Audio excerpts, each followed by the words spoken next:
Greetings, everyone. This is Jed, and today I'm going to be speaking about a topic related to health, holistic health, and it's about transcending the duality of health and illness or health and disease.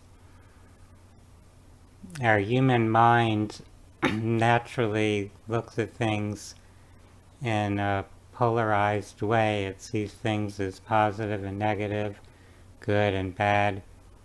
It discriminates or discerns reality in that way. So with health, we think of health as a good thing, as a positive thing, when everything is functioning smoothly, when we're full of energy and vitality, when there's nothing observable as being wrong or out of balance or dysfunctional. And so people can put a lot of time and effort either into seeking to maintain their health, to prevent illness or disease, or if they're experiencing some symptoms labeled as illness or disease, to try to recover their health, to get back into a state where they feel okay, where they're not having their attention diverted to trying to recover from an illness or disease. When you're caught in that state of feeling ill or having a disease and trying to recover from it, there's often a certain amount of judgment present where you're seeing that situation as bad, you're focused on the suffering you're going through and eager to escape that suffering, to feel better again. And so there's often that mental resistance to being in that state of illness where you feel there's something somehow wrong with yourself that you're in that state. You're not just accepting that it's a momentary, temporary state of human existence, that you're going to pass through and eventually be beyond that state. So the mind gets attached to things and it gets attached to whatever emotions are connected to being ill or having a disease label. It gets attached to any sensations that are experienced.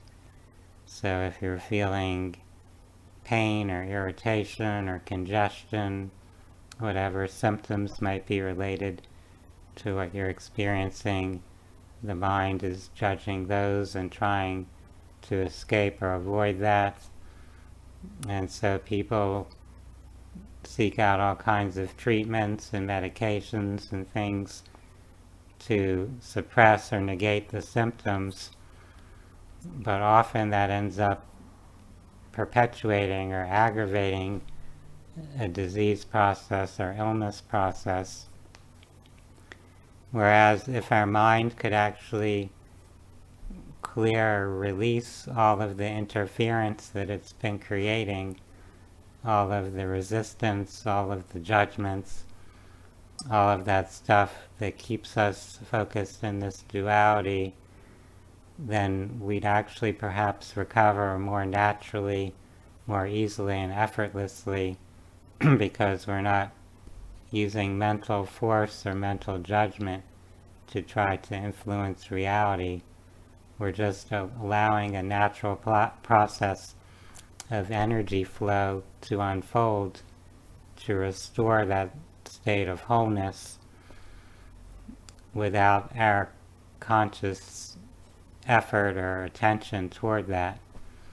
So if we could kind of release the resistance and just step out of the way, let our mind detach and be clear, and have something else to focus our energy and attention on, then the healing process might unfold more naturally or fully on its own. You may have heard the expression, what you resist persists. So our resistance to illness or disease, our judgment about it is something bad, something to prevent or escape, something to fight or overcome. All of that resistance can actually add energy toward maintaining that reality. Therefore, sometimes the best thing to do is to not be in that fighting mode, in that judgment mode, not preoccupied thinking about whatever condition you've been labeled or diagnosed with, whatever symptoms or sensations you're experiencing, to just learn to accept the moment as it unfolds. If you're feeling pain in that moment, to kind of embrace, accept, and allow that, to just let it be, let it manifest, to not resist it, to not be thinking this is awful, this is horrible that I'm suffering this way, to just fully accept that as a valid experience, that as spiritual beings, as souls, we chose to come into this human experience to have that duality, to experience health and illness, to grow and evolve as we go through all those experiences, so that there is a valid purpose to illness, to disease. It's not something bad that we have to eradicate.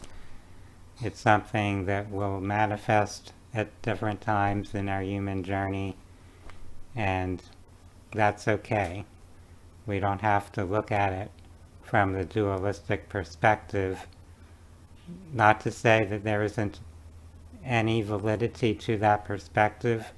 Certainly we would prefer to be in a state of health rather than illness. However, we have come here as human beings ready to experience both, so we can't completely deny the validity or reality of illness, and we don't have to resist it in the moment that we're experiencing it.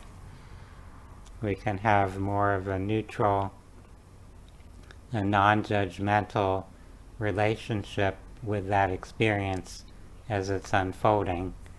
And paradoxically, by doing that, we actually might create a better opening or easing for things to start to shift, for the healing process to move forward, so that we come back toward a state of health. If you're challenged by any illness or disease, this is something for you to consider. This resistance or stress or judgment that's attached to that experience. And you can find various practices that help you shift your state of being, that help you release that resistance, that help you allow things to flow and open up, and to trust that process as it moves forward. For those that are looking for additional resources related to holistic health, to personal growth and spirituality, I invite you to visit my website, which is phinsights.com, phinsights.com. For now, I'd like to wish everyone a wonderful day. Namaste.